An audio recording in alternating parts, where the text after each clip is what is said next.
Hey guys, we got a lot to cover on this one.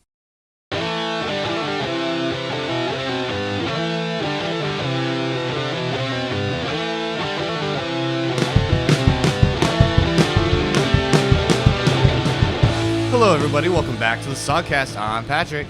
I'm Matt. I'm Garrett. I'm Nate. And I'm Owen. We got a full house for you here today. The Mariners are currently 16-17, fourth place in the AL West, but with a nice comeback win against the Astros here on Saturday. Big win for the boys tonight. That was huge. Everyone thought that was going to be an automatic L, so great showing coming up late for the boys. Yeah, talking about automatic L's, we came out of last week thinking, oh, we're going to get swept by the Blue Jays. We're going to struggle against the A's. But we won Game 3 against the Blue Jays to avoid the sweep, and then we came right into Oakland to sweep the A's. And it was a struggle. It wasn't easy, but we did it.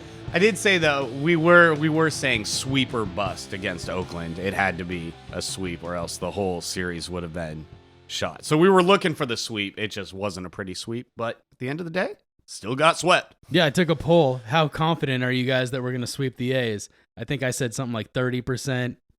Nate said, was it like 7? Said like You're 7 or something. pretty down on it. And I think Matt said like 55, Yeah, I said just 55. above. I didn't even reply. I Yeah, said, I was like, it's a coin flip, but I'm positive, so 55%. It's a coin flip, and I hope it's heads. Yeah, it's heavier on one side. Yeah.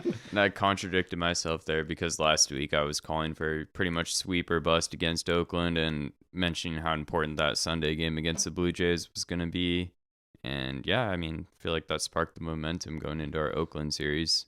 And they were ugly wins. At the end of the season, they don't ask you how you won. They just ask how many. Yeah, and That's you even right. said, I'll take any. You said we need a couple ugly wins or like a fluky, weird. You said weird. A couple of games, some weird shit to happen, a walk-off wild pitch or Forgot something what I like said, that. Something like that, yeah. Just Yeah. It's like, Any and that's what we got. That's funky exactly wins what we still got. win, yeah. We got a couple ugly wins for the sweep. A funky win's a win. And that Blue Jays win really did bring the momentum. Think about being out of town, getting swept by the Blue Jays. In a foreign country. Yeah, and traveling internationally all the way to California. Oh, exotic. to the Coliseum, the worst place to go to after being swept, right? So, yeah, I think that win, was it 10-8? Is that what, Yeah, what it was? 10-8. Oh, man. Big win against the Blue Jays to do something, to win something from that series, which I'm so glad we did. We went to the A's over here on the West Coast, and it was a struggle, but we did what we needed to do and got all 3 wins. And I will say we had Bryce Miller come in and face Mason Miller, the other rookie on the A's, and they both pitched gems.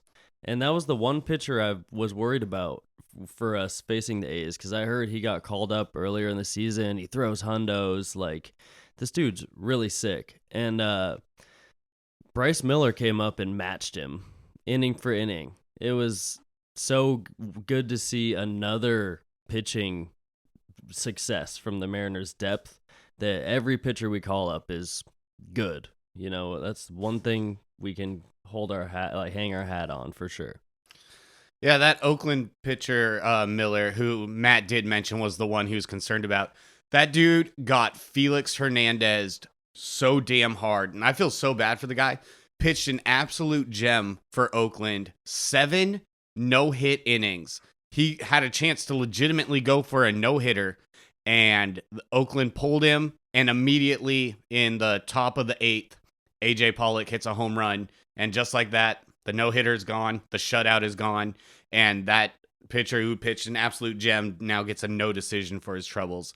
Get Felix, bro. It sucks. Yeah, 7 no-hit, 4 walks, not a lot of traffic through 7, solid.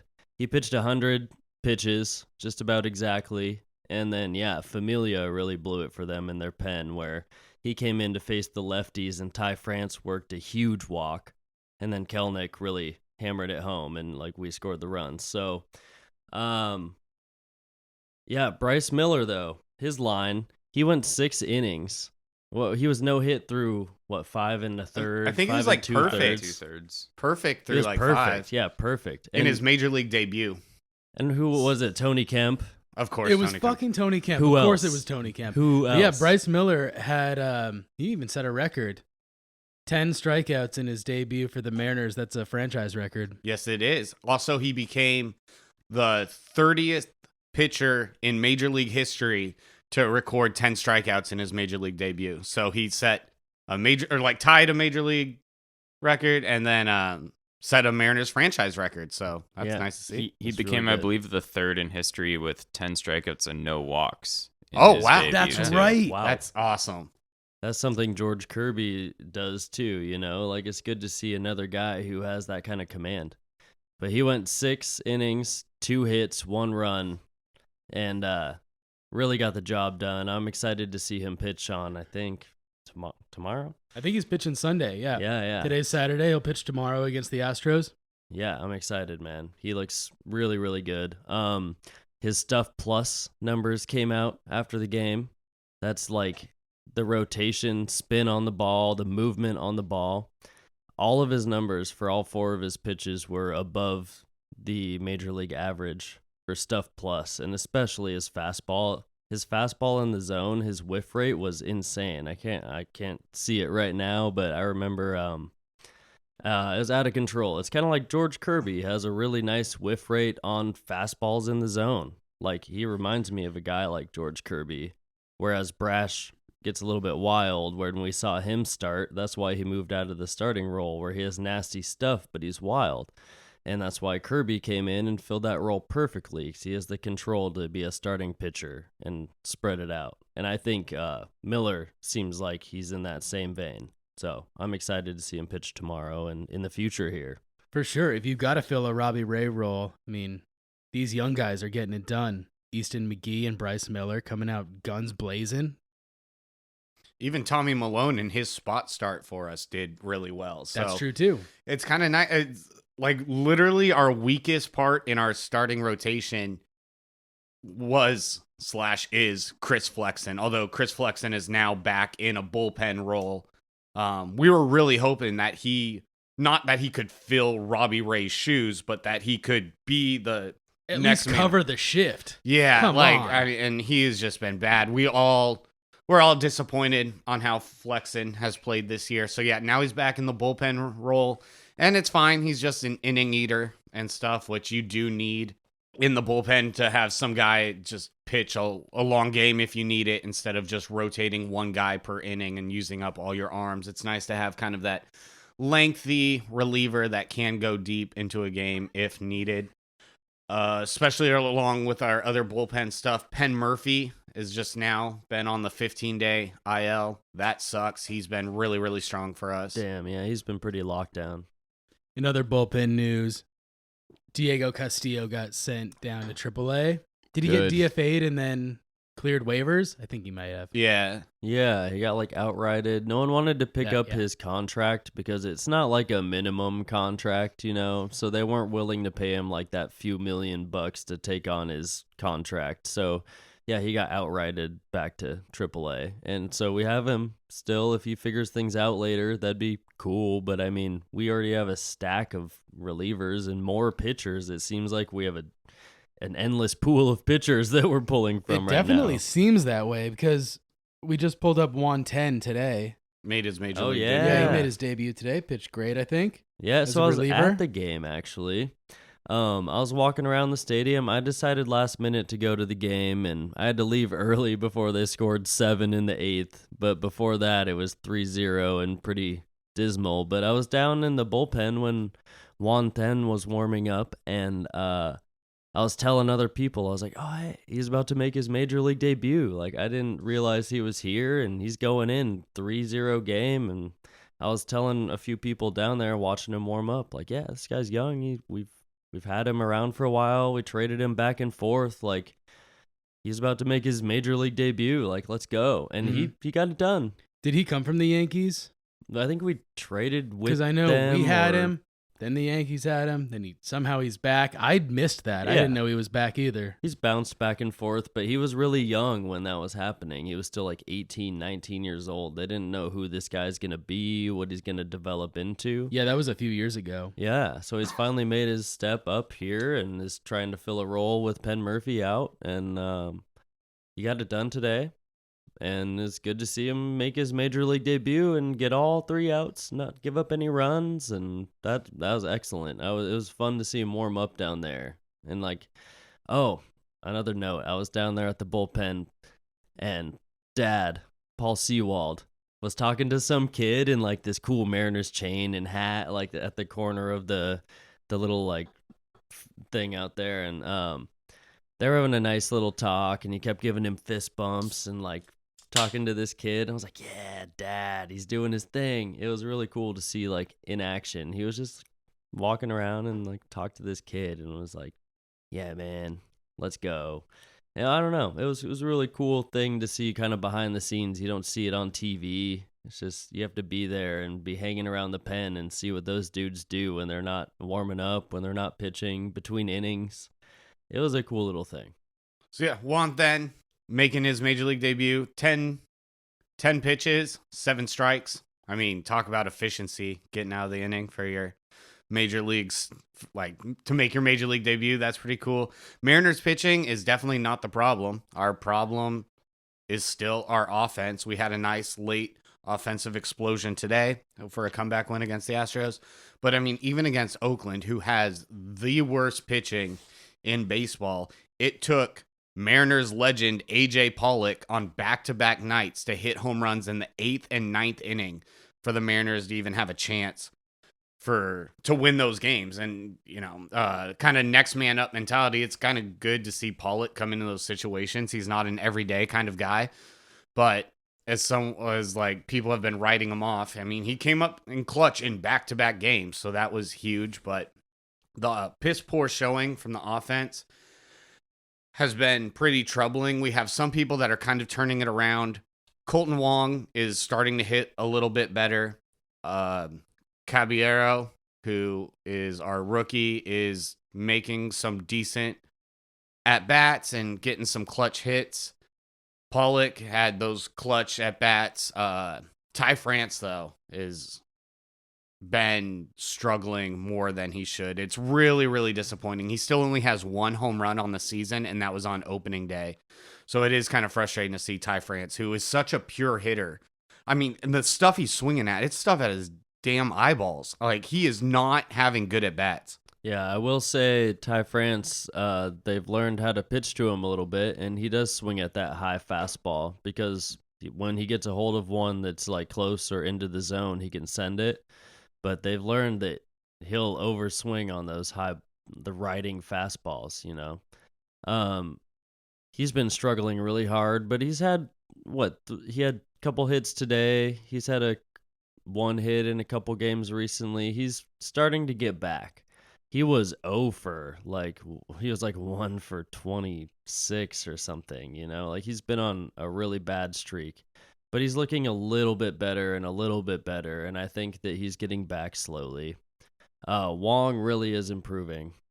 Like, Wong has been hitting the ball in this last week, which is nice to see. Like, he's actually taking competitive at-bats and, like, I think maybe taking notes from JP, like working the count better, getting in hitters' counts. Also, didn't he take a few days off? He didn't play in the A's series. He's been working on something in his swing. Something's clicking. In our preseason episode, our spring training episodes, I was talking about how excited I was that Wong and JP were gonna, play right next to each other and probably get along real well, and it just did not pan out that way at the beginning of the season. And then even last week, Matt, you said that, they're like having miscommunication problems. Like, Wong keeps fumbling plays, like easy flips and stuff like that. I'm like, oh my God, it just wasn't looking good. But at least Wong's coming around at the plate, getting hits. But yeah, still not the best second baseman on the team, Caballero. Yeah, Caballero is looking pretty good. But I will say today I went to the game and I was there early and like a little bit early enough to see them still like throwing on the field at least. And JP and Colton Wong play catch together, and they were having fun. The boys were really loose and having fun today. They were playing catch. The middle infielders will probably play catch every day. Like they have to have that chemistry and vibe. And they really were having fun out there, just throwing the ball back and forth before they went back in the dugout before the beginning of the game. And everyone was looking loose and fun. When they came out on the field, they looked cool. Everything looked awesome. And like, I think they know something's clicking. Like even last night in the devastating loss where we tied it up late and Matt Brash ended up blowing it in the ninth on he had a tough call from the umpire, which borderline strike, and then Kyle Tucker took him deep to center field, and we ended up losing by 2. Right, that could have prevented some runs. That call was bad, but also his performance was not great. But the vibe was good before that, right? Like when we actually string some hits together and chemistry starts flowing, like things start clicking. Did you guys see this happening? Like what happened last night when we actually got things rolling? Like I think we're at a turnaround point, a mini turnaround point early season here, where like today's win was huge, but we didn't score until the 8th inning. But there's something happening where like there's next man up. I think it's definitely mini turnaround. I mean, we're not scoring until the 7th, 8th inning, and that's a huge problem. Just dry and stale. Just crappy hot dog water that's been on the counter for 2 weeks. Just not cool. Also, the same problem of lob risp. Yeah. Left on base, runners in scoring position. We saw that today in the first inning. I mean, honestly, it's the Mariners. They're like a deadbeat father. Load them and leave them. It's crazy. Mm-hmm. Yeah, bases loaded, first inning, 1 out. We had to do some damage there. I think it was Suarez and Teoscar. It was Cal Raleigh. It was Cal Raleigh. And Teoscar Hernandez. Bases loaded, 1 out, and they strike out back-to-back at bats. That was pretty brutal. Yeah, the first thing that happens in the game, your first inning, it's not cool to see that. The pressure was on. The pressure was on the rookie JP France.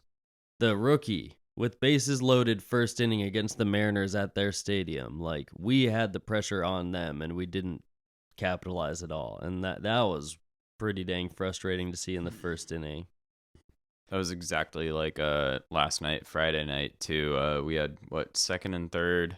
I think it was like JP and Juan or something were on third and second with nobody out. And then we went Julio strikeout. Who was after him that day? Was it France?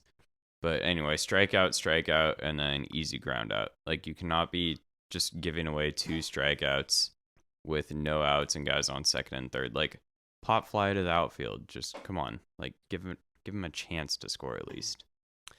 I will say Houston's pitching is really good. Like, Christian Javier is a strikeout pitcher. He's looking really, really good and has made huge strides in the last couple of years to become what he is right now in their rotation. Man,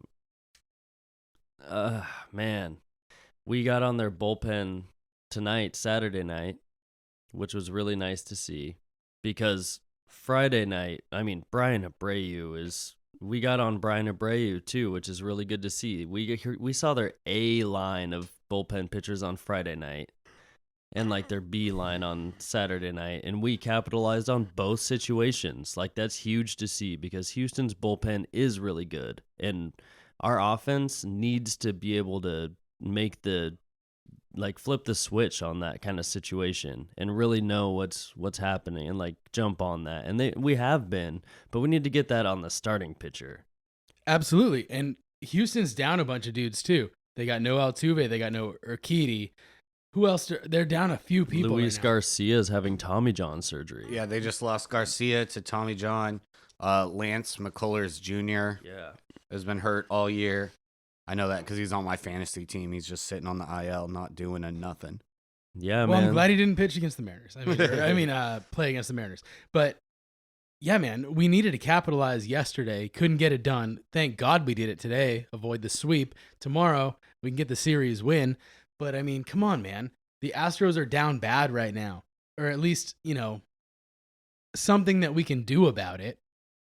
We did capitalize yesterday. Brash just fucking choked it away. Okay. I Maybe mean, yeah, they the did bad have, call didn't help. yeah, Okay. the bad call is frustrating, but then on the very next pitch, you can't just leave something dick high over the middle of the plate. I mean, yeah, you can always say like, oh, if this call had gone differently or whatever, but make your next pitch. There's no reason to then just lollipop one in there. Not like he lollipopped it, but still center, middle of the plate. Like, what are you going to do? And it got launched. It was a terrible pitch from Brash and not a competitive response to the previous call before, which, yeah, could have been a strikeout, but it wasn't. And you got to make the next pitch, and he didn't. I understand. That is frustrating. So, yeah, Brash came in the 9th. Clean inning. He walked the first batter. Great start. That's the first thing that really matters here, where I agree with you guys here. Brash is wild but effective. Like, his stuff is so good, but he can't locate right now. Walking the first batter is a huge mistake. That Is he that effective? right there, He's wild. like, that puts him in a different situation with a runner on base already. He has to worry about more. The pressure's on more. And we've been putting Brash in higher leverage situations and testing his line, right? And we've been putting him over his line, and so Brash's stuff is so good. He just needs to learn how to rein it in. And I think he has more development to go through, but we need to pull him back. Andres Munoz isn't here, so we're really pushing Brash as our high leverage strikeout situation kind of guy, which makes sense because he's striking out almost half the guys he's facing. Like 40-something% of the guys he faces, he strikes out. And the other ones is walk or get a hit. Even last night, after he gave up the home run, he struck out 2 guys. After he basically struck out Kyle Tucker on a pitch that wasn't called a strike, and then he threw one down the middle. Of course, you have to be able to perform again, even if you don't get the call. But I mean, he struck Kyle Tucker out, in my opinion, and that sucks that he just threw one down the middle and we got beat that way because the momentum was going so well in our favor. Like, this is where if we won that game last night, the momentum would have been huge for us to move forward. Either way, we won the game tonight with a huge 7-run 8th inning. Like, I left the game early to get here to do this, and I was in my car on the way home listening to them score 7 runs after I left, kind of salty. It was kind of frustrating, But things have been good and bad at the same time lately. And but they're stringing things together more now. Now that they're back at home, they're playing a team where we really need to want to beat them, need to beat them.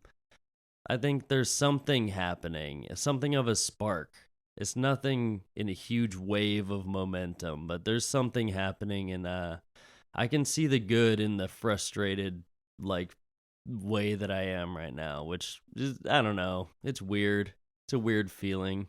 The Mariners are good. They are good. They know they're good.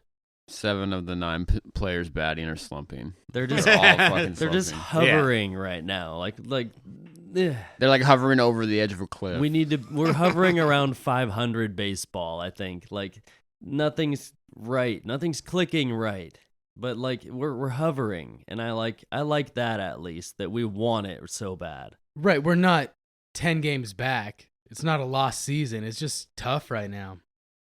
One crazy thing about the 7-run inning today is that all of it happened with 2 outs. The first 2 batters of the inning got out. So it was 2 outs, and then they batted around and scored 7 runs. That is insane. Talk about a 2-out rally. That is nuts. Dude, 2 for outs, sure. so And it was what? on Rafael Montero as well, who we called Rafael Monterable when he was on the Mariners. Double agent. Double agent for sure. He got 2 outs, and I was texting my friend who was at the game, and he goes, I don't know, man. From where I'm sitting, he looks like a great pitcher. And I was like, no, he's Monterable.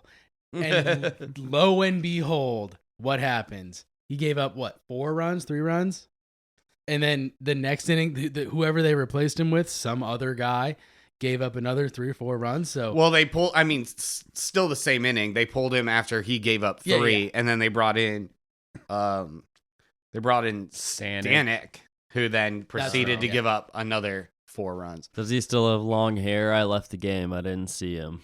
no, he got a haircut in between. Ryan Stanek. Yeah.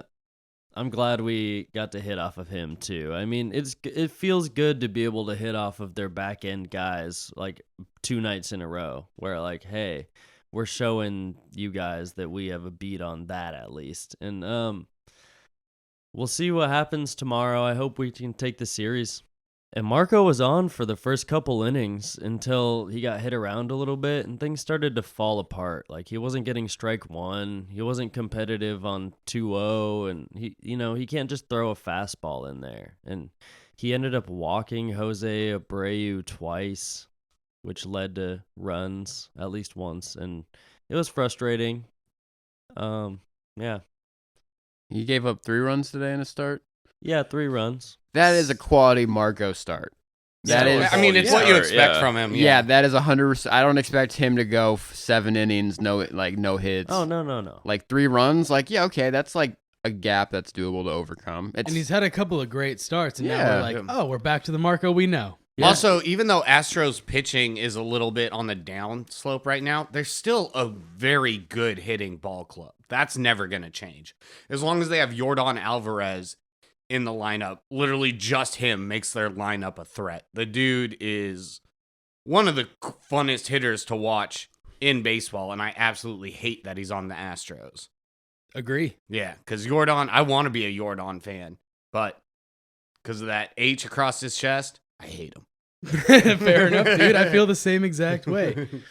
He's a fucking menace. The dude is scary. You even texted us the other day and you were like, how about just don't pitch to him? Never throw another pitch to Yordan Alvarez. He destroyed us last year in the playoffs. And this year, he's still doing it. You give him anything over the middle, he's going to crush it. The dude is 7'9". He's 450 pounds of a shit brick house muscle man. And he just launches balls like he's Paul Bunyan. He looks like Frank Thomas, bro, for real. Like he's a scary hitter. He's terrifying. So last night on Friday night, we ended up putting Gabe Spire in against Yordan Alvarez late in the game, and we got him. He got him. And I was happy, but at the time, during the pitching change, I was like, oh, I'm looking at Yordan Alvarez splits. He hits for a higher batting average off of lefties, and this is in a good amount of at-bats and stuff. Like 2 homers off of lefties, 4 off of righties, but his batting average off of lefties is huge, and his on-base percentage is huge. And like teams think, let's bring in a lefty against the lefty, and he just makes them pay. So I was kind of worried. His OPS is over 1 dot, like against lefties, and I was like, is this the best move? I know we did this with Robbie Ray. We put lefty, like we've seen this before. I was kind of like shaking in my boots for a sec, looked up the splits. They were not favorable, and I was like, oh boy. But hey, Gabe Spire, let's go. Gabe the Babe. Gabe the Babe. Yeah, I was in the group text yesterday, Gabe the Babe, when he got that huge out. That was really, really nice to see. But still, don't ever pitch to Yordan. I don't care if it's bases loaded. I don't just throw up 4 fingers every single time. There's no reason to ever pitch to Yordan Alvarez. I hate it. I hate Barry Bonds. What? Yeah, seriously. I would agree. Like, walk the run in. I'd rather Face do the that next guy. because he's also proven that in big moments he's also gonna come up. He's a Mariners killer. He's plenty of other teams' killer too. He is a dominant, scary hitter. Just don't pitch to him. And I kind of feel like this is a problem with Scott Service. We dealt with it last year during the Boston Red Sox series, and Trevor Story in the series went like 9 for 12 with 4 home runs, and it wasn't, or like 9 for 11, never forget, with like 4 home runs, and we pitched to him the whole series, And yeah, this is a year ago and stuff, but it's still kind of the same thing of like, oh no, we'll get him this time. And it's like, okay, if it's clear that he's not gonna miss a pitch and he's destroying your team, throw up the 4. Let him intentionally walk every single time. And by the end of that Boston series last year, I believe it was a 4-game. And in the 4th game of the series, they intentionally walked him like twice. And, should have done that from game 2 when it was clear that, oh, he hit another grand slam against the Mariners. Like, you don't. And I get like one, it's a pride thing. And 2, strategy of like, oh, it's statistically better to pitch to him in this situation. But when hitters are hot, they're hot. And there's no reason, if you can manage to put someone on and they're already destroying you, put them on. You don't need to, go after them. So, yeah, walk Jordan every single time. I don't care. Just walk him. Yeah, Honestly, he's I'm on the scary. same page with you there. Usually you say some outlandish shit, and I'm like, well, what about... Nah, dude, I fully agree. And I mean, it's a little bit of hyperbole, but yeah. But like for the most part, honestly, put him on. Seriously, I think so too. It's an extreme, but yeah, pitch around him as much as you can. Just like bite the edges as much as you can. To never throw a pitch down the middle. If you go 3-1, just throw a ball, even if there's a runner on. But I mean, who's our scary hitter? So I think we have quite a few Kelenic? scary hitters, but yeah, Pollock. hey man, AJ Pollock has been clutch, yeah. But I mean, he's not hot, he's not scary. Well, the Mariners' scariest hitter right now. I mean, he doesn't put fear in the hearts like Yordan Alvarez does, where he has a chance to hit a 550-foot piss missile. However, scariest hitter, J.P. Crawford right now. Best Whoa, Mariner. not Jared Kelenic. I think Kelenic's a scarier hitter than JP, but I think JP's maybe more versatile. Kelenic's a scarier hitter when you have runners on. It's a close game. JP's scary. It's just like this dude's gonna get on fucking base. Yeah, JP those- has Yeah, the he's gonna highest- make you he has throw the highest 9 on-base pitches. percentage on our team right now. Yeah, And he's our gonna work a count. regular our 9-hole hitter, and he's the best at getting on base. They've moved him from the 9-hole. Yeah, he was hitting 7 today, I believe. I think Something like- yeah. they've had like Caballero batting behind him. yeah. Mhm. And Which is stuff. fine. I mean, that's okay. But yeah, the sentiment is there. I agree with exactly what you're saying. The dude will make you throw 10 to 14 pitches, Yeah, he's gonna make and you then work. you're gonna be the loser in the end of that battle. And he's come up clutch so many times this year. And it's not taking away how hot Kelenic has been. And yes, Kelenic has been on a tear. And he's slightly cooling off, but even just the slight cool off is still like above average and one of the top hitters on the Mariners. But JP, man, he has this veteran presence. And in these late inning games, like he's completely made me eat my words from the beginning of the season and carrying over from last year. When I'm like, JP isn't clutch. He comes up with these situations where you need to get someone over and he's not doing it. He's completely flipped that this year. He has come up clutch multiple times, and not even with a big hit, although there's been plenty of big hits from JP this year. Also just dominant at bats, working counts, seeing pitches, getting on base in some way, and moving the lineup forward. So happy with JP. JP's been incredible this year. Yeah, sometimes taking that clutch walk, honestly, is just as good as getting that clutch base hit, Like, keep the line moving, get an extra guy on base, an extra run possibility. I mean, just looking at his baseball savant right now, he's massively improved over last year. His barrel percentage, so hitting, like, squared up baseballs, is up about 20% over last year. Hell yeah. His hard hit velocity, his exit velo is above the top 50 percentile in the league. His walks are well over the top 50% in the league. I think he's in 77th percentile in walks. His whiff rate is really low. He still does have the strikeouts. He's actually striking out more than last year, but he's not whiffing and chasing. His chase rates and whiff rates are super low. So yeah, he's just, to Patrick's point, he's going to put together a quality at bat, and he's either going to take a walk or, hit something on the barrel this year. Last year, we were seeing a lot of pop-ups, weak groundouts. This year, it's been a lot of more quality balls in play, or he takes his walk. Yeah, I will say even last year, I remember Garrett feeling like he was shaky defensively a little bit. Like we had to worry. He was making throwing errors. He had a wasn't, like, lot of throwing errors last Yeah, year. and He was suffering from the yips a little bit. This year he's looking way more put together altogether, like as a whole. Like defensively, Better defense, better offense. Yeah. he's made amazing plays on defense as well. Like, I mean, this dude he's flipped a switch. He's taken a step forward here and really becoming the like veteran presence on this team that matters. Also, it's really interesting to think that it was a very common thought last year that JP just was regressing and he wasn't going to be that guy. And now he's totally showing that last year just happened to be a down year, which happens in players' careers, but it wasn't the norm. Last year was a down year, and now he's back to being the kind of player that he can be. And he's got to be the most veteran presence on the Mariners, right? I mean, even Him though and Marco, yeah. Oh, yeah, I guess Marco. But him and Marco, the two longest tenured Mariners, and it's not even like JP's been in the league for 10 years. You know what I'm Right. saying? So we have a lot of new, young guys, and JP, still relatively young himself, has plenty of career left and, veteran presence on the Mariners and for like 4 more years to come at least because he signed that 5-year deal last year. Remember how last week I was mentioning how maybe the Mariners kind of need a team philosophy at bat? Like we kind of need to all be like get together and have, things need to get done. String it you were along. saying Don't that do too much. It And- seems like every guy who comes up to the plate, like, do your own thing. Yeah. Like, if you hit, or if you slug it, dude. Swing for the fences. Right. Or if you hit, line drives or grounders, whatever.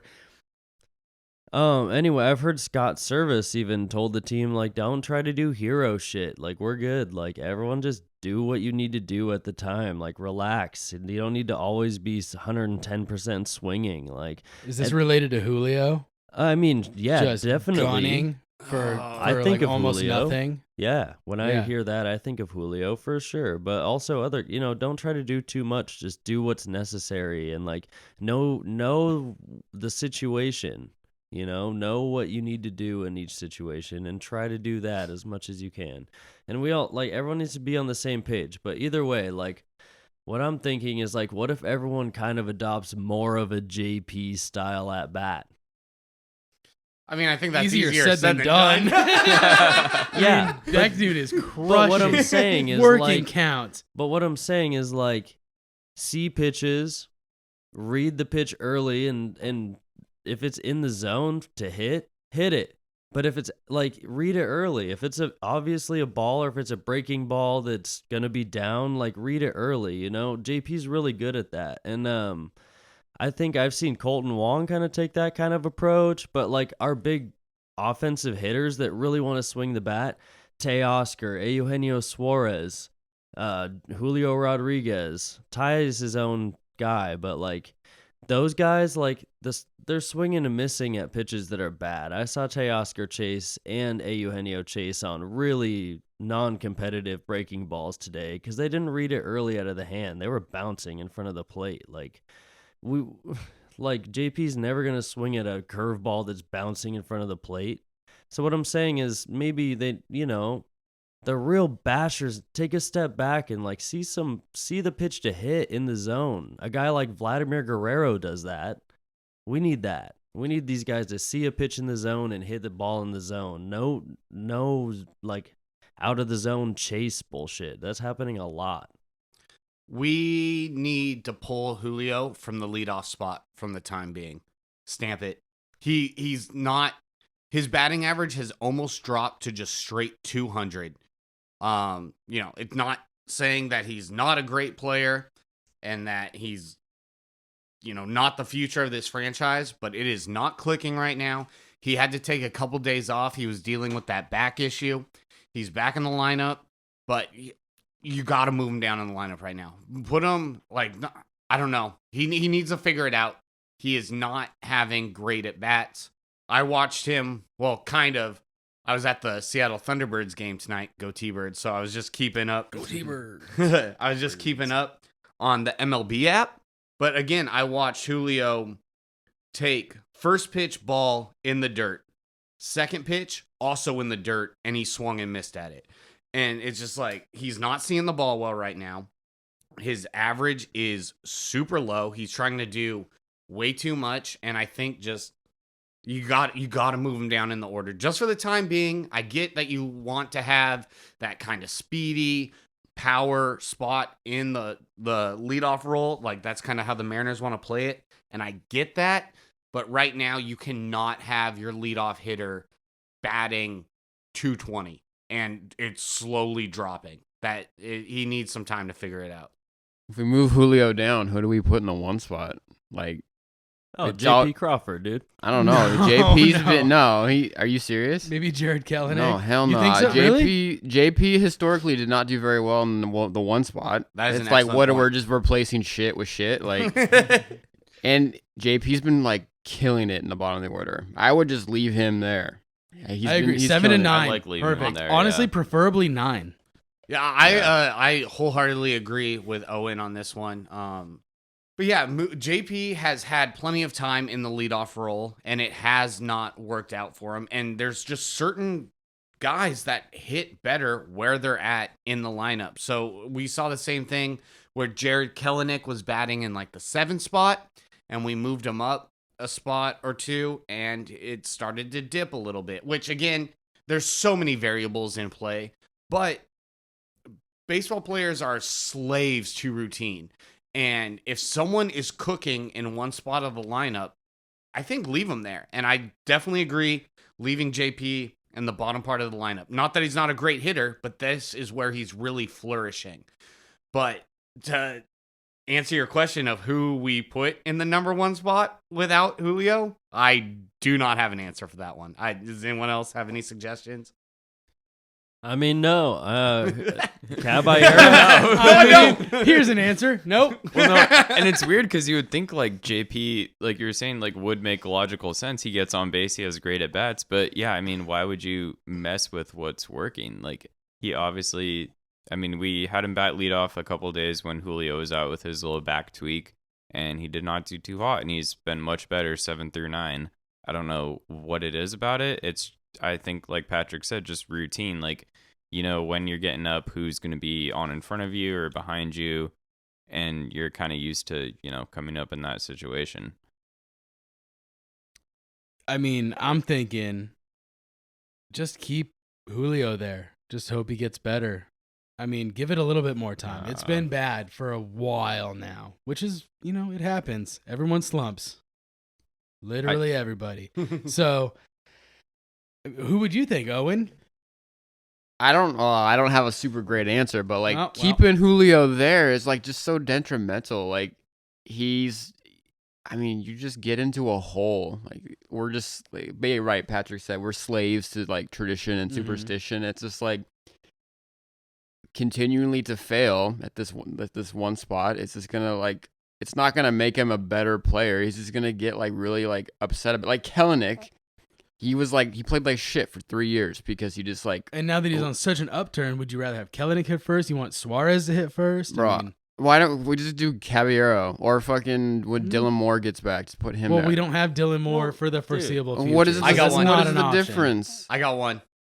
The difference is one guy's on the team and the other guy's not on the team right now. He's hitting like sub 200. It like Dude, Caballero looks like an exciting up-and-coming player. Well, like, he's our replacement for Dylan Moore while he's out, you know?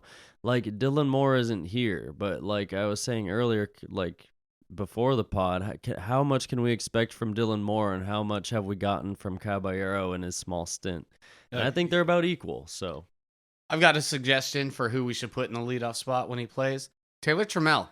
He's got a little bit of pop. He's got speed.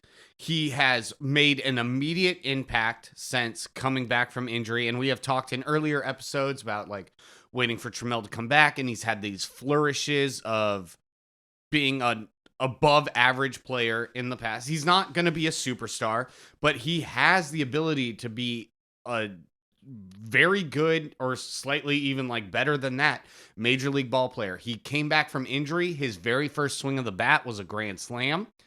And then he also made a great catch later in that same game coming back from injury. His average is also still low, but it's a very small sample size. And I'd like to see him get more playing time and, fuck it. Throw him in to the leadoff spot for a game. Let it happen. Maybe give Julio a day off. I know you don't necessarily want to give Julio an unscheduled day off, especially when he just missed a couple games with his lower back tightness. But, I mean, maybe just give Julio another day of rest, a healthy day of rest, and have Trammell play left field, have Kellenic in center, and have Trammell lead it off. I'd say go for it. I'd be cool with that. I think it's a good idea. I was would not actually going to be say that opposed. exact same thing. I was going to say give Julio a healthy. I would prefer give him like a day off going into an off day. So it's I think really a healthy 2 full day off days is off. like, hey, go ahead, sleep in, show up in the third inning. Ice Like, bath. is Just that- make an yeah, appearance. whatever. Like, who cares? Like, sit in the dugout with your sweatshirt on. Like, don't put Yeah. the overhead on him. Like, oh, like be ready. You might pinch hit later Mhm. today or something. Like, no, just a full day off going into an off day. So he gets that full day off, the off day, preferably an off day at home. So, he can work in the cage, work with coaches and stuff. It's not just an off day to sit on a plane and travel cross country. But yeah, maybe he just needs, a couple days off coming into our next road trip or next homestand or something. Yeah, I don't think there's any reason he won't get right. He's struggling right now. Everybody slumps. It's a sophomore season. I mean, and especially after last year, we had such high expectations for him. Yeah, but how crazy does it sound to tell Julio, like, hey, I know it's a homestand right now. Take a day off. And he's like, what? I'm the guy. You're like, well, right now you're not really the guy. The guy hits higher than 220. Yeah, for sure. Well, the guy is here for 15 years too, so like What's one Yeah. day So he off? can take Hey, a day off. like For sure. this Yeah. is just the beginning, he's gotta settle in himself too. So, but I'm thinking like a leadoff hitter. If we're talking about a leadoff hitter right now, Talking about I practice. mean, bro, Owen, you talk about this guy all the time, Jared Kellenic. I mean, yeah, logically that would be he's the highest. I think the highest him- average on the team. But like Put he's him in just the leadoff spot. no. He's having I good don't want to. at-bats. I don't want to do that. Like I just Because you don't want to change up what's I don't want to already- fuck him up. Like Yeah. I don't. Think I'm he's so getting h- fucked up, man. Like I he's don't been know. moving He up was and hitting down. like 350 in the 6th spot, and then we moved him. Now he's like 300 even. I think. He's been Which taking- is still great. It He's is been still taking great. Consistently good at bats. Like I watched him today, man. He's calm. No, he's confident. good. I know. I mean, he can walk and he can hit for like a power, and he can hit line drives. He's hitting line drives a lot, and he's speedy. Like I think putting him in the number 1 spot would be the biggest. Like if everyone on the team right now is hitting that badly. Why not? What else? How else are we gonna improve in the number 1 No, spot no, except I- for by putting our best hitter there? That's what I'm saying. When you say calm and cool at the plate, JP is that guy. Yeah, Do you yeah. want JP hitting first? JP or No. Kellenic is my number I 1 don't. and 2 I want options. JP at the end of the rotation. Otherwise, leave Julio there and let the whole team improve as a whole. That's what and, I'm saying. Also- Leave. Or sorry, no, that's not what I mean. like be a dynamic Let team. Julio stay at the first spot and just work on some things, get better, and just leave it. What did they say? Let sleeping dogs lie. Yeah. Well, That he's is- sleeping. Dude, he is Our snoozing. whole half of our lineup snoozing, bro. And again, Yeah. I want to emphasize we're not like throwing up flares and being like we need to get Julio out of the leadoff spot permanently. I wouldn't even say for a week. I'm talking 1 or 2 days even just I wouldn't mind that. yeah, that's all I'm saying cuz like Yeah. this is Julio's gonna turn it around, and we've said since our spring training episodes this year, the sophomore slump is very, very real, and he's currently sophomore slumping. He also started last season slow, and it's his rookie season, so of course, he's gonna have his struggles and his getting squeezed at the plate by umpires. Big time But- squeeze. But he's starting off slow, and yeah, this isn't like, Julio can never be our leadoff hitter. I love Julio as our leadoff hitter. I think in the future, he's our best bet as our leadoff hitter. I'm saying 2 or 3 days, give him some rest and have him bat somewhere else in the lineup. if I he's agree. playing. I agree. I do feel like a lot of his struggles too are just I think really it's because as you mentioned, like 7 of our 9 hitters right now are currently slumping massively. Like guys you expect to produce, like Teo and Gino and Ty France are all slumping. So naturally, I don't know if Julio like feels the pressure or but you have to get the sense that like he's putting more pressure on himself. Like, all right, everyone else is kind of slumping. I have to step up, and he's just pressing. It's obvious he's pressing way too hard right now. Yep. And, that's an easily fixable thing by just everyone else starting to hit, take a little pressure off. He can get into a 2-1 count, see a fastball down the middle, and put it in the third deck. I mean, that's all it takes. Dude, for sure. You even said it last time we recorded last week. You said, winning solves everything. Even when you boil it down, hitting Winning solves everything. and hitting is contagious. Hitting is super Hitting contagious. is contagious. We saw that today in the 8th inning. Just, putting up 7 runs to Nice win a little 7 game. spot. It's like, okay, a little too late, but hey, they got it done. Wasn't pretty, but it happened that way. Let's put Colton Wong at first. What? At first or leading off? Leading off, sorry. Yeah, you want him to play first base? I mean, he is heating up a little bit, but there's no way I'm putting Colton Wong in. Not the over leadoff Julio right position. now. I'd rather take Nope. slumping Julio. You're right. Slumping Julio does have a higher average. I'd I don't know. rather Maybe AJ a change Pollock of at scenery would be hitting better leadoff. for Colton Wong. I would rather see AJ Pollock hit leadoff. Than Could you Colton Wong. imagine your like 47-year-old DH batting leadoff? That would actually do it for the memes. Dude, for real. I mean, like that's such a bad idea. Sorry, Owen. I mean, But I AJ hate Pollock. AJ Pollock's running into him left and right recently. Like I feel like a quarter of his home run, or You think a he's quarter of his accidentally hitting hits- well? a quarter of his hits are home runs or whatever. I'm not gonna look it up, but like most of his hits are home runs. It seems like right now, like Feels that he's way. really Eye test clutch. says that's exactly the stat. That's the eye test, baby. And Hey, also, man. he's kind of got smaller sample size than Carlos Santana, but that's what Carlos Santana did for the Mariners last year is he wasn't going to hit for high average and he wasn't going to do shit at the plate between the 1st and 6th inning. But if it's the 7th, 8th, or 9th inning and you're down by 1 or 2 runs, he's going to put one in the seats. It's just Yeah. that. We might see a triple. He hit like 217 on the year, but he won us like 7 or 8 ball games with his He's clutch actually home runs. Yeah, killing it he in had Pittsburgh. so many ball. I loved Carlos Santana, and he seems to be doing okay for the Pirates. Also, kind of a funny thing about former great Mariners. Do you see that Nelson Cruz at 42 years old hit a triple the other day? Actually, not only did he hit a triple, the game before he had a single, a double, and a home run, and all he needed was a triple for the cycle at 42 years old, and obviously he didn't get it. But then the very next game, his first at bat, he hit a triple. He So- can do it. he can. That's crazy. Also, I've heard a lot of things about how Nelson Cruz not getting paid a lot of money to play baseball right now, and if He's we on just like a- had spent not a lot of money to get Nelson Cruz as our DH, we wouldn't have to deal with this Listella, Pollock rotation. Whoever is free that day, DH. Also, I mean, Nelson Cruz, 100% a fan favorite.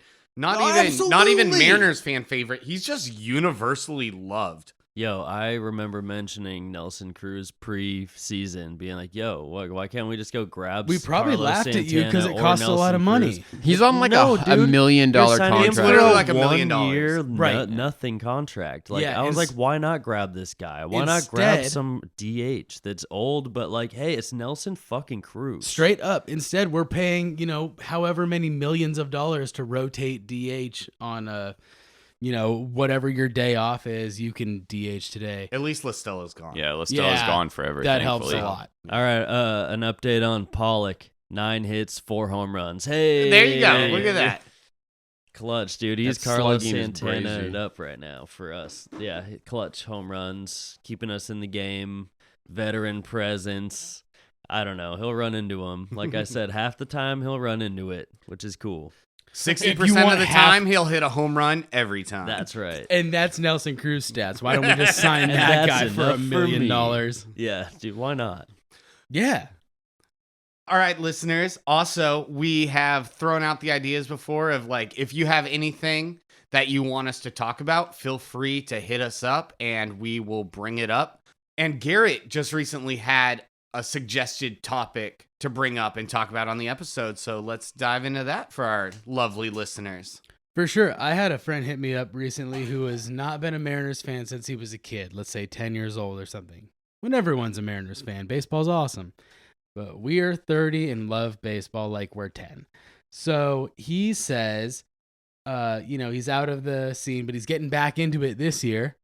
He's listening to the podcast, and he wonders why we didn't start the season playing more small ball. He said he wants to see more bunts, more base stealing. And I mean, D. Gordon, Malik Smith, our fastest dudes ever, are not on the team anymore. So that's kind of why we don't see a lot of base stealing. But he asks, why, what's wrong with the Mariners offense? One, I want to say shout out to writing in, Zack. Thank you so much. Love you, Zack. You're the best. Thank you. And, well, on one topic, let's be real, small ball is more or less dead across baseball. And even when it was still kind of prevalent, you only saw it mainly in the national leagues, which was kind of funny. You still had the pitchers hitting and stuff. So stuff like double steals, bunting, sacrifice bunts, it still happens to an occasion, but more often than not that's not the strat. Yeah, with the more knowledge and sabermetrics and all these advanced stats and stuff, which I'm an old head with that. I'd give me the 3/ line. Give me your average on base and slugging. I'm cool with that. But advanced stats have really changed the game, and they've shown that small ball is not the best way to play baseball, which I disagree with. I'm totally okay with laying down a sacrifice bunt if you need it and stuff. But yeah, small ball is kind of dead. I mean, yeah, small ball has kind of been dead recently, but I think things are changing again with these rule changes this year. The bases are a little bit bigger, and we have seen around the MLB a little bit more base stealing. Base stealing has gone up immensely across the league this year. Bunting still happens, especially on teams where the coaching staff is rather old school. Let's say like Friday night, they had Maldonado, their worst hitter, their catcher, who's like best quality is being behind the plate. They had him bunt, and he did it perfectly because he practices that because they live by that. You know what I mean? Small ball is part of the game in Dusty Baker's world, but more modern baseball just wants you to go for slug, like hit the ball in the air, right? But this year's rule change, also the limiting of the shift has changed the game a little bit to where there has been more bunts, but I've noticed it's not usually a sacrifice just to get out on purpose anymore, but like the guys are trying to get a hit with their bunt as well. So there is a little bit more small ball being incorporated into the game with these rule changes this year, and I think it'll be more fun and fast that way. Like more hit and run, more bunting, where like you're trying to actually get a hit when you're bunting, not just getting out on on purpose. But it is kind of dead compared to, decades past, absolutely. But the game is speeding up a little bit, which is really cool. Like the defense has to play in their position now that the shift is banned, which I like about this. It incorporates more small ball. Absolutely. And I think I will mention that Zack, our listener submission, asks why we haven't been playing more small ball, and it can lead to more runners on base. And he wonders why, or not, maybe not why, but he says like, if there's more runners on base, then the pitcher has more stuff to worry about, and it can rattle the pitcher. If you got no one behind you but a solid defense, you can just pitch whatever you want. But if you have 3 runners on base with 1 out, now you have all this stuff going on the left side, on the right side, behind you where you're not looking. And he's wondering why we can't just get to that point. Why are the Mariners so bad at loading the bases and doing something about it? Because we're bad. Well, also, I mean, any team would love to just, if it was that simple, just Right. load the bases every inning and get them on, get them over, get them in. The Mariners throughout their franchise has never even notoriously been a small ball team. You've never really seen it from the Mariners. They just kind of do things a little differently over here in the Pacific Northwest. But yeah, you have more stuff to think about and stuff with runners on, and maybe we'll see strategies change over time, or, time is like a flat circle. History repeats itself. Maybe we'll start to see, with the rule changes, more hit and runs happening, more kind of, I mean, I can't even tell you the last time I've ever seen a drag bunt. You know what I'm saying? Like Ichiro days. And Ichiro didn't even do it that often because he could slap the ball wherever he wanted to. But yeah, it's just essentially it boils down to the game is changing. It's really hard to get people on base, and it's even harder to get them in. So yeah, it's just the game has changed a little bit, and it's not as easy as it might seem on paper. Right, yeah. As a casual fan watching baseball, being like, why don't they just do this? Why don't you just score every? Well, it's just 'cause hit a home baseball's run really every difficult, time, man. Yeah.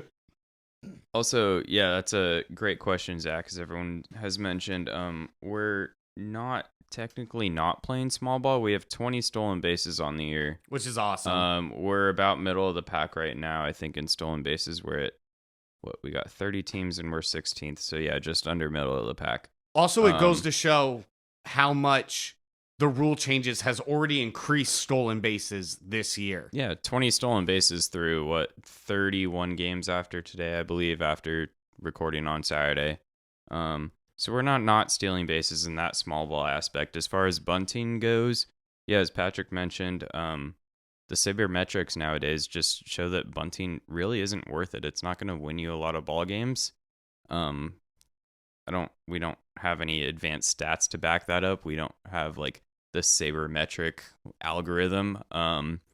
But just for, I guess, anecdotal evidence, the Tampa Bay Rays this year, they started off 19-0, and they had hit a home run in every single of their first 19 wins. I mean, like, going yard and slugging percentages are what wins ball games now.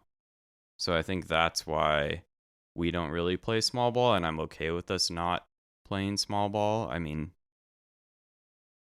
ideally we should manufacture more runs, but I don't think bunting is the way to do it. It's if not that the way? makes sense and answers the question. This is Okay. not the way. Zach's question made me think of a question. Why don't the Mariners incorporate more small ball? Like, Timo is like notoriously difficult to hit in. Like, it's been that way since it was built. I don't know about the Kingdom because I don't remember many games there. We were children. Yeah, yeah. we were chilling. Yeah. Yeah, so I just, if it's like, we've seen it time and time again, it's hard to hit there, especially like, April, May.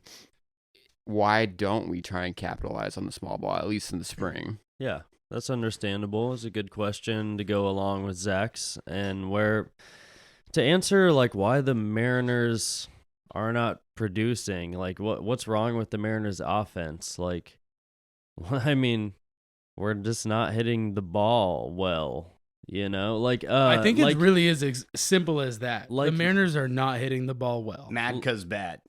Yep, so- mad cuz bad. like Nate was saying, like, and Patrick was saying, the game is modernized to be like, bunting isn't very productive. Like, you might as well try to swing. But when the Mariners are put in this situation where it's like a runner on first with 0 outs, we try to swing the bat instead of bunting, even if we're lower in the lineup, and we'll strike out. Because but- it's like get 2 runs or advance the runner. In that situation. I mean, there's a runner on first, no outs. And Right. so we could bunt. Let's say Colton Wong is up. Mhm. Why not bunt? But like Colton Wong, say he strikes out instead. It's not a productive out. The runner didn't move from first to second because he didn't move the runner over. We might as well just sacrifice that out to move the runner over. But we don't do that. Like, that's the kind of thing where if there's runners on first and second and Colton Wong is up, we'll probably try to bunt. But that is kind of like maybe I would be yelling at them to bunt. But it's kind of like, do we want him to try to hit because he'll try to pull the ball to the right side and it'll be more productive, like potentially? But it's like, no, in reality, just bunt the ball, and we should incorporate more small ball, Owen. Like, we should be doing that kind of stuff. But it takes all kinds on a baseball team. You see how there's big bombers. You see how there's quick, small guys. There's skinny, like J.P. Crawford, athletic, the most athletic guy. Colton Wong is small. He's not powerful. And like, it takes all types. And right now, our lineup on paper should be slugging the ball around the field, meaning hitting extra base hits, doubles, home runs, a lot of those. And we've seen not as many of those as we would like potentially. And that's really the problem. So our big bombers aren't bombing, and we're not using our entire team to our advantage when we have the potential to. We strike out when we could be using those outs to move runners over to put the pressure on the pitcher. Like you're mentioning, Zach, like with more runners on base, there's more pressure on the pitcher. He's literally surrounded by opponents on base that he has to worry about, and he's trying to pitch to the batter in a different way to get a ground ball double play. So he always has like a limited pitch capability. Like he wants to make his best pitch and get the best result, and that puts way more pressure on the pitcher. So, like, good question, Zach. I think overall the Mariners are not clicking on many cylinders at the same time. Like, we need to be slugging the ball around the field. Doubles, homers. We're not doing that much. Like the Rays are, like the Jays are, like It's a Red huge Sox. issue that we're not on the same page offensive and defensively. Yeah. Like pitching and defense, we're doing pretty damn well. Offense, it's really lacking. Everything's really lackluster. And I hope we see everything pick up and we can actually see a dynamic offense where we have more to talk about that way. Because right now, everything's kind of meh, except for Jared Kelenic absolutely turning his career And around. JP. Yeah, I mean, We have a but few shining lights in our offense, but that's what he's asking. Yeah. What is wrong with the Mariners offense? Well, and I think because I was it's going to say anemic. to like answer it kind of point blank, along with all the small ball stuff, is the Mariners have built their roster to kind of have bombers, to hit home runs. They want to be a high slugging team. And one, they're in a pitcher's park, so it is easier to pitch at T-Mobile than it is to hit. they do play well on the road. Yeah, you have some stadiums like Coors Field for the Rockies, Yankee Stadium, Red Sox, kind of these smaller stadiums where it's more hitter friendly and easier to put the ball in the seats.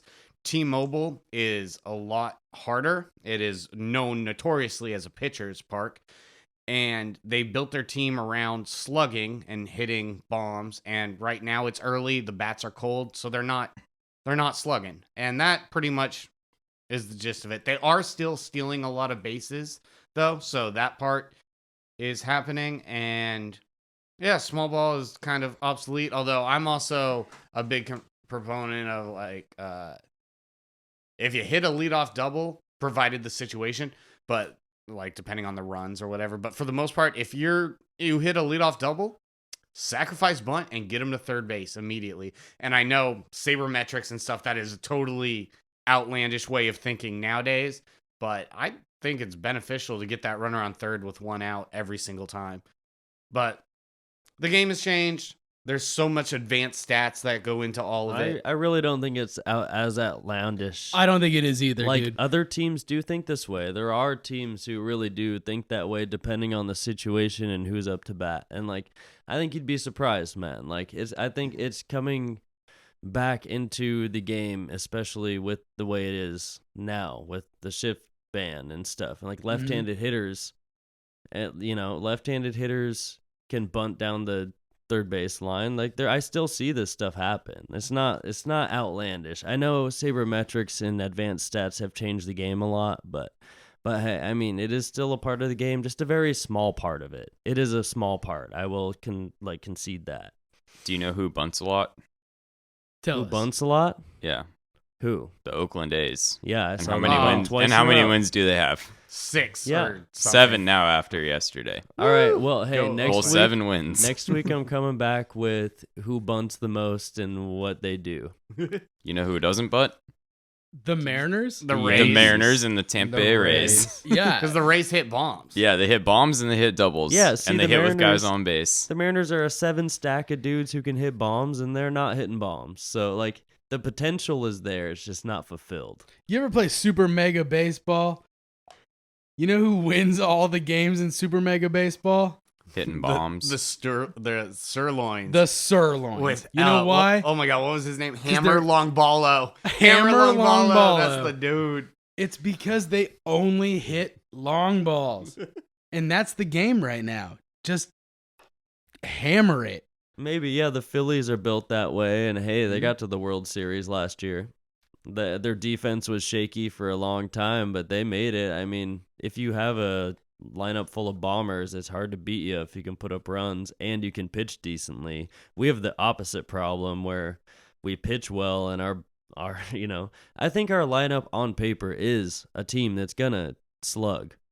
Like, we're gonna go. That's the plan. And we have pieces there, but like we've been a little bit flat. So I mean, Stale. stick bro. with us, Zach. We're going. Once you see these boys go, ask another question, and then we'll figure out. Like, I Yeah. think that they do need a shakeup of the lineup or something. They need some catalyst. But hey, stick with them. And Zach, I hope that answered your question. You got the answers you were looking for. And for anyone else wanting us to reach out and talk about a topic, feel free to hit us up. If you don't have our phone numbers, hit us up on Facebook, Instagram, Twitter, anywhere you can find us. Reach out to us. We'll gladly talk about any topic that you guys are interested in. And we want to thank you so much for listening to us. Like, comment, subscribe, share, all that good shit. Thank you guys so much, and we'll talk to you next week with more Mariners news. Thank you all, and Go Mariners!